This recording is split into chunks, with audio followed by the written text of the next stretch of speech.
संगवारी हो, आज मैं जात हूँ सगाई में और वहाँ आप मतलब सगाई में जाके वहाँ दिखाऊँ। नया गांव जात हन, नवा गांव जात हन संगवारी हो, ये खैरागढ़ पास मुतेड़ा नवा गांव। तो वहाँ जाके आप मतलब वीडियो दिखाऊँ।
आज है सगाई, सुन लड़की के भाई।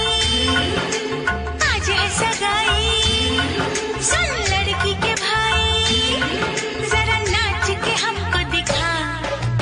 आज है सगाई, सुन लड़की के भाई, जरा नाच के हमको दिखा। कुड़ी की तरह ना शर्मा, कुड़ी की तरह ना शर्मा। आए तू मेरी गल मान जा, तू मेरी गल मान जा। सबको नचाऊं, नच नच के दिखाऊं, आ मुझको गले से लगा। सबको नचाऊं, नच नच के दिखाऊं, आ मुझको।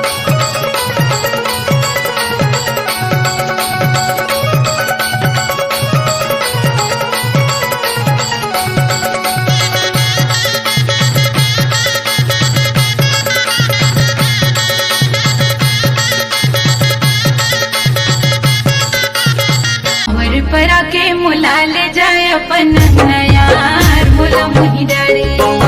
भावर परा के मुला ले जाए अपन नयार मुला मुही डरे। दिल में समागे तोरे चेहरा जोड़ीदार, दिल में समागे तोरे चेहरा जोड़ीदार। फुलमती तुला कैसे लागत है, ये फुलमती तुला कैसे लागत है। जोड़ी कैसे कहा